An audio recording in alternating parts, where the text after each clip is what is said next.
माही रमज़ान के आखिरी शुक्रवार को अलविदा की नमाज अदा की गई। हल्द्वानी की जामा मस्जिद समेत वारसी नगर, चिराग अली शाह, जलाल बाबा आस्थाना, बड़ी मस्जिद और काठगोदाम जामा मस्जिद में अल्लाह की इबादत में हज़ारों रोजेदारों के सिर झुके। सफ़ेद लिबास, सिर पर टोपी और लबों पर अल्लाह का जिक्र करते रोजेदार ने मुल्क की बेहतरी और अमन चैन के लिए दुआ मांगी।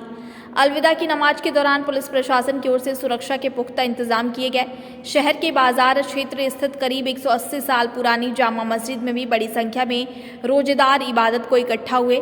मस्जिद के अंदर जगह कम पड़ने के बाद रोजेदारों ने सड़क पर नमाज अदा की। इस दौरान पुलिस ने बैरिकेडिंग लगाकर रास्तों को बंद कर दिया।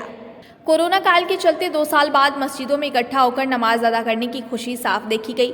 माना जाता है कि अलविदा की नमाज में साफ दिल से जो भी दुआ की जाती है वह ज़रूर पूरी होती है। बता दें कि रमजान से अलविदा जुमा पर अल्लाह की इबादत में नमाज पढ़ना बेहद खास होता है। माना जाता है कि अलविदा जुमा पर नमाज पढ़ने वालों की अल्लाह हर कामना पूरी करते हैं। इसके बाद ईद का पर्व मनाया जाएगा। इसी कारण अलविदा जुमा पर रोज़ा रखने और न रखने वाले मस्जिदों में नमाज पढ़ते हैं।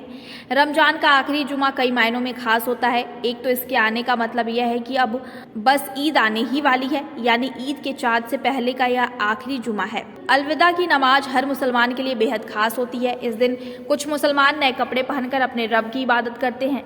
अलविदा को छोटी ईद भी कहते हैं। खुद अल्लाह ने पवित्र कुरान शरीफ में इस दिन को मुसलमानों के लिए खास फरमाया है।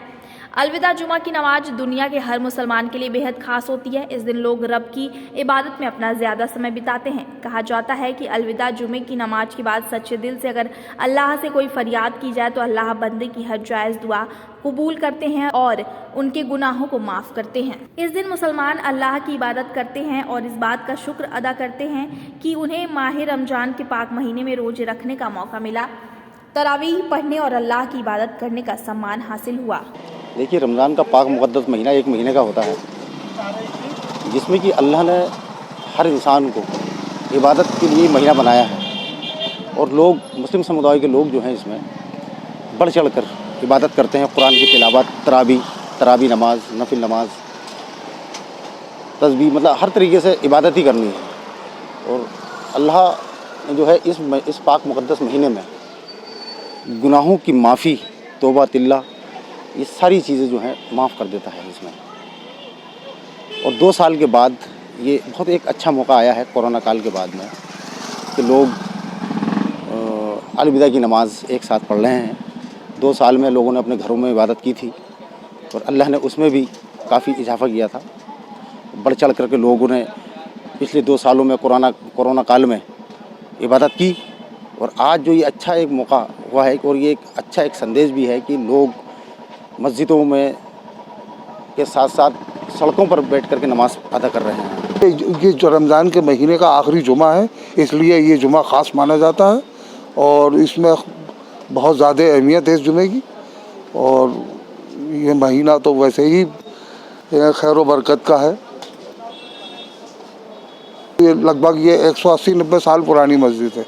जब ये पुरानी मस्जिद शहीद करी थी तो उसमें 110 साल पुरानी ईंट तो निकली थी और उसके बाद फिर मिट्टी और पत्थर से बनी हुई थी जो पुरानी मस्जिद थी इसकी। रमजान का महीना है, अलविदा की नमाज हो चुकी है और बरकतों का महीना जाने वाला है और इसके लिए आपको खुशी का दिन दिया गया है। ईद मनाएं और मिलजुल के ईद मनाएं। सब लोग आपस में प्रेम से, भावना से, इत्तेफाक से ईद मनाएं। और रमजान मुबारक का महीना बहुत बरकतों का होता है, इसलिए एक दिन अलविदा का रखा गया है। अलविदा का मतलब सब लोग इकट्ठा हो गए ईद की इसकी तैयारी करें।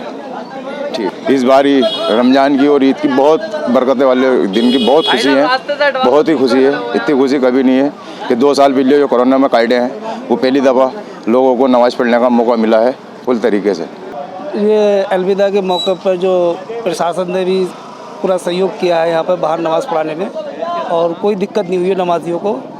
प्रशासन ने बहुत अच्छा इंतज़ाम करा है इसमें और बड़ी खुशी की बात है कि यहाँ पे शांतिपूर्ण नमाज अदा हुई है अलविदा की। परिवार के लिए तो कम, देश के लिए ज़्यादा की सर दुआएं।